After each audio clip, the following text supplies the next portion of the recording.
ఈ మంత్రివర్యులు ఇంకెంతంత ధనం అవసరమో వివరంగా చెప్పడం జరిగింది.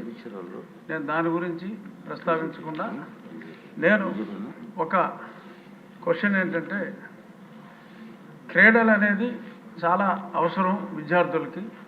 ప్రభుత్వ పాఠశాలల్లో నేను చాలా పాఠశాలల్ని సందర్శించడం జరిగింది గత ఒక నెల రోజులుగా.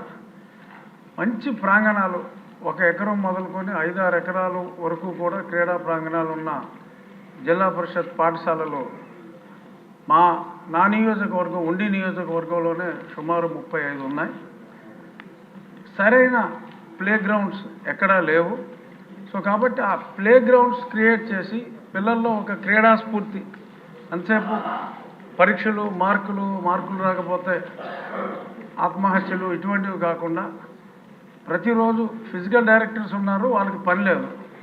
సో ఫిజికల్ డైరెక్టర్స్ కూడా పని ఉండేలాగా క్రీడల్ని ప్రోత్సహించే మార్గం గౌరవనీయులైన మంత్రివర్యులు ఆలోచించే విధానం ఏమైనా ఉందా? ఈ విషయంలో నేను నా నియోజకవర్గంలో జన్మభూమి చంద్రబాబు నాయుడు గారి జన్మభూమి స్ఫూర్తితో కొన్ని కార్యక్రమాలు చేపట్టడం జరిగింది. ప్రజలే ఆ ప్రాంగణాన్ని మంచి పర్యావరణం ప్రేమికులందరూ చక్కని మొక్కలు కాదు చెట్లే తీసుకొచ్చి కడియం నుంచి నాటి అన్ని కోర్ట్స్, ఆడపిల్లలకి ఖోఖో కానీ, టెన్నికాయిట్ కానీ, మగవాళ్ళకి వాలీబాల్, షటిల్, ఇటువంటి ప్రాంగణాలని ప్రజలే క్రియేట్ చేసుకుంటున్నారు. అంటే ఇంకా చాలా వేల కోట్లు కావాలన్నారు కాబట్టి అన్ని వేల కోట్లు అవసరం ఉండదు. ఆ మధ్య పవన్ కళ్యాణ్ గారు ఆయనతో టీ తాగితే కూడా ఒక ఫండ్ రైజింగ్ పెట్టారు. అలాగే లోకేష్ గారితో అరకు కాఫీ తాగడానికి కూడా చాలామంది ముందుకు వస్తారు. సో ఆయన అలాంటి కార్యక్రమం ఏదైనా పెట్టే ఉద్దేశం ఉందా అని క్వశ్చన్ రూపంలో అడుగుతూ, ఆయన స్ఫూర్తితో చాలామంది ఈ స్కూల్స్లో ఈ క్రీడల డెవలప్మెంట్కి అంత తొందరగా బెల్కొట్టేయచ్చు సార్ అని అంత సమయం తీసుకోవాలి. అనుబంధం జస్ట్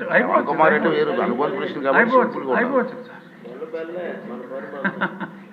సో ఇటువంటి ఆలోచన చేస్తే లోకేష్ గారి స్ఫూర్తితో అన్ని ఊర్లలోనూ ఎటువంటి ధనం అవసరం లేకుండా వాళ్ళే చేసుకుంటారు. ఆ క్రీడా స్ఫూర్తి అనేది చాలా అవసరం కాబట్టి గౌరవనీయులైన మంత్రివర్యుల్ని ఆ దిశగా ఆలోచించమని కోరుకుంటూ మరొకసారి సమయం ఇచ్చినందుకు ధన్యవాదాలు. నరేంద్ర గారు.